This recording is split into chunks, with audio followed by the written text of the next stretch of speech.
Hello vinyl community, this is Randy back today with another video. Today I'm going to continue on with my series of favorite records in my collection for each letter of the alphabet. What I'm doing is just choosing my favorite 10 records that I have in my collection according to title for each letter of the alphabet.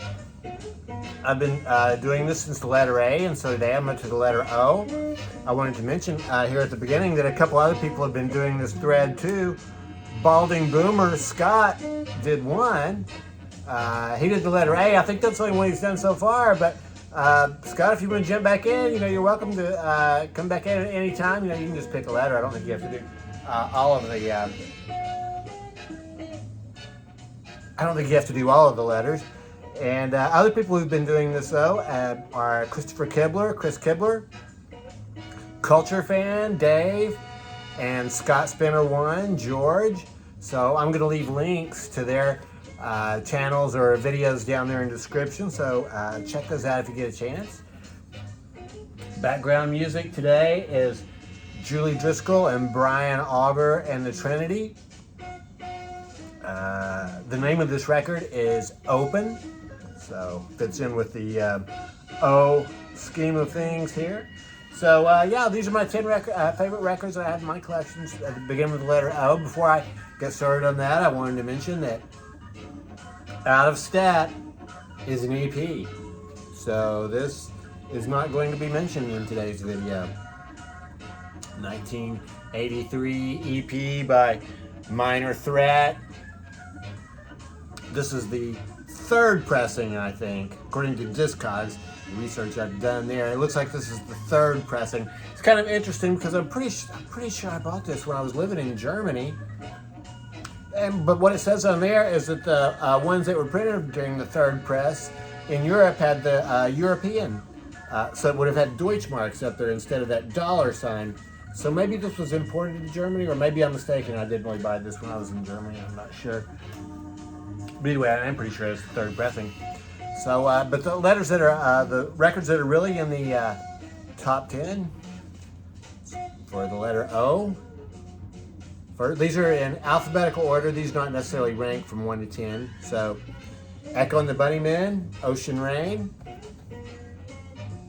This is their 1984 album. One thing I've noticed when I've been going through the alphabet and pulling out all these old records is, I'm sure I could have noticed this anywhere, anytime in the past, but just how bands used to put out records every year or so. I think in the 60s and 70s and right up through the 80s. So Echo and the Bunnymen had albums, I think, in 80, 81, 82, and 83.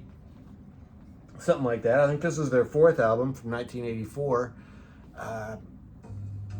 It just seems like now, today, most bands, or a lot of bands, they might have 2 or 3 years between albums. Weezer is a band that seems to put out one every year, and Jack White put out 2 this year, but it had been about 3 years since he'd put out one before that, so just interesting regarding how often they put out records. Here's the inner sleeve for Ocean Rain.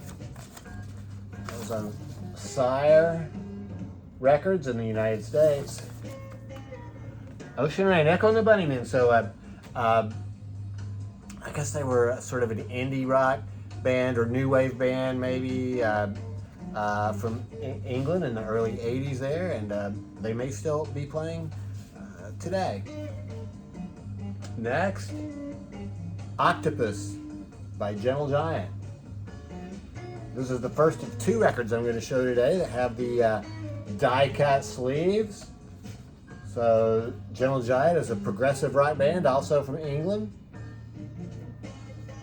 This record is from 1972. This is the 1973 U.S.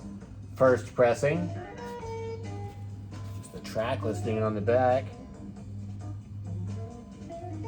When I first started doing videos in VCS, that first Vinyl Tag, one of that I did, one of the questions was, what are you going to listen to in 2019, because I was doing the 2019 Vinyl Tag, and I said I wanted to listen to more progressive rock, So that's where I got these Gentle Giant records. I've only had them for a couple of years, so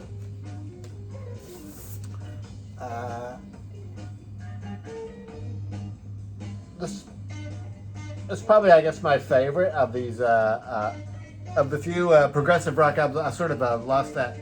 I didn't follow through on that trend too much. I did for a while. I picked up a few progressive rock records, but not too many. This has the lyrics on the inner sleeve. It would have been, I think it would have been great if they had followed through on the whole thing and done a die cut inner sleeve to match the record instead of having the blue showing up behind there when you have it in there. That's an octopus inside a jar on the cover there. So yeah, Gentle Giant. Next is Odessey and Oracle. What a fantastic album. This is an album that was released in June of 1968 in England. Well, maybe in the United States too, I'm not sure. This is a February 69 reissue, United States reissue, and they changed the cover here, and then they added Time of the Season up here. They put that on the front cover because it was a big hit song. So this is a fantastic album. I mean, really every song on here is great. Starts out with KFCL 44, A Rose for Emily, which is, based on a short story by William Faulkner. Very roughly based on that short story. So if you've never read that, I would highly recommend it to you. It's pretty short. It doesn't take long to read that one. Beechwood Park on here. I wonder if the band Beechwood Sparks got their name from that title. And This Will Be Our Year. It's a fantastic song. Friends of Mine is probably maybe my favorite song on the whole album. So Zombies, Odessey and Oracle. That's on Date Records.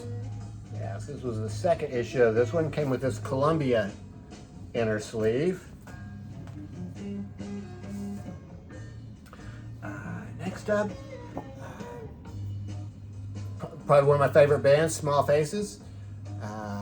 Ogdens Nut Gone Flake. This is an album that came out in 1968. Small Faces were, I guess, a British beat group or mod group from the 1960s, and this was their biggest hit album, I think. And this is a reissue from 2012 on Charlie Records, so that was an insert and booklet that came with it, and this is just sort of a sheet of paper. I guess you could frame that, if you wanted to. Oh, it also has the numbering on it. It's number 1098 out of 3000 for this issue. The record itself has this white label. They were on Immediate Records. And the cover itself. This is the second of the die cut sleeves I was talking about. So it's this round sleeve that opens up like this, and then it opens one more time. It's kind of fragile here. Well. What am I doing here? Oh gosh. Yeah, this one opens up one more time than the original. The original looked like this. Pictures of each member of the band on the inside. This one has one more fold there with some information on the inside. It's supposed to look like a tobacco tin. So. The second side of this album is one long story about Stan, who's looking for the other half of the moon. Sort of the story has a narrator. The narrator is a British character actor, I think, and could be a little bit irritating at first, but I've actually really grown to like it. So anyway, next up is On the Threshold of a Dream by the Moody Blues. Fantastic album by the Moody Blues, 1969 for this one. This is their fourth album. I really like the Moody Blues. They are a true hippie band, and their albums are all, I think, kind of trippy sounding with strong messages. I think of strong messages of I don't know, how to live your life and hope, I guess. Really good album. This one came with this booklet insert that has the lyrics on the inside. Not too much artwork really. It really is just the lyrics for the most part inside there. Moody Blues, a British band, started in 1964. It had Go Now. Then they really changed their sound a lot when they picked up Justin Hayward as their lead guitarist and singer. And so this is their fourth album. I don't think there were really any necessarily hit songs on here that you would know the title of them right off the bat. But yeah, it's sort of like a concept album, and yeah, the whole thing is really good.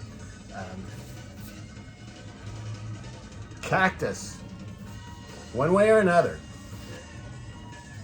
This is a 1971 album by this hard and heavy American group. It was formed by two members of Vanilla Fudge, Carmen Apiece, and Tim Bogert, who was the bass player. And then they picked up the singer from the guy who'd been in the Amboy Dukes, and also a guitar player, Jim McCarty, who had been playing with Mitch Ryder and the Detroit Wills. So yeah, hard and heavy band. This is their second album. Cool gatefold sleeve there, and this album just rocks. I mean, the whole first side is basically just songs all about rock and roll. Yeah, starts out with Long Tall Sally, then Rock Out Whatever You Feel, Rock and Roll Children, and Big Mama Boogie. So yeah, it's pretty straightforward. It's not a real deep message on that one. It's just rock and roll and have a good time. It came with this cool poster. This is a reissue that I have. That album came out in 1971. I have a 2017 reissue. This is on Music for Vinyl. Kings of Leon, Only by the Night. This is the album that really made Kings of Leon a household name. It had the song Sex on Fire, which was a huge hit. This is their, gosh, I think this is their third album. Cool picture of the band there on the inside. There's the track listing. It's a 2-record set. It's one of those that, you know, was probably made for CD and was a little bit too long for just one record. Both records look like that. The labels both look like that. Electric Light Orchestra. ELO. Out of the Blue. This is their album from 1977. I got this in 1977 when I was a member of the RCA Music Club. And one thing I was reminded of when I pulled this record out is that from RCA Music Club, and it's printed here on the back. It was manufactured for RCA Record Club. That summer, all the records I got from them they came in glued really easily. I could probably glue this back without too much trouble. I've never done that. The cover itself is really still in good shape, though. Other than the fact that it's come unglued. This had some hit songs on it. Turn to Stone, It's Over, Sweet Talking Woman, I think was maybe a hit. Concerto for a Rainy Day starts on side 3. So this is a 2-record set. This is what I would call a real 2-record set. It really was made as a 2-record set. Came with the inner sleeves with the lyrics. Custom label on Jet Records. Electric Light Orchestra. And next is the Nomads. Outburst is the name of this album. Nomads are a Swedish band. This album came out in 1984. This is actually a compilation album. So normally I'm trying to avoid compilation albums, but I'm including this one because the Nomads are really, none of their other albums I think are really very well known in the United States. So they're a garage band, garage rock.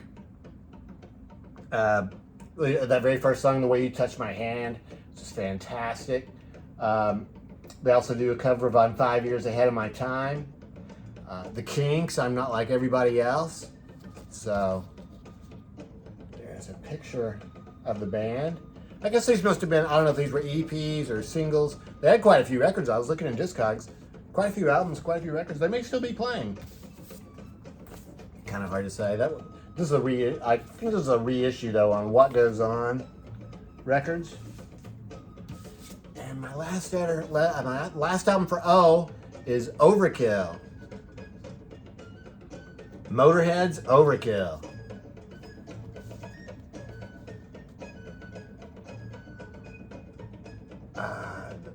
You know, this is one of those kind of like Ace of Spades. I mean, the title cut Overkill is just such a killer song. I mean, the album itself could just about make it. For that alone, Motorhead, a three-piece power trio from England in the mid-70s. I think Lemmy is probably the most well-known member, the bass player. What were their other players named? I think Fast Eddie was the guitar player, and then, oh gosh, they're not listed on here. I don't really know what their drummer's name is. But there he is. So, Motorhead's Overkill is my last album for records that begin with the letter O. This is the album came out in 1979. What I have is a 1983 German reissue. I think that's one that I got when I was in Germany. And that was on Bronze Records. So, yeah, that's it. That's it for the letter O. So, there were a couple of good ones that I left out of there. So I'd be interested to know which ones you would have added and what you think about the ones that I included here. And be sure to check out those other channels that are following along on this thread. Hope everybody's doing well. Thanks very much for watching.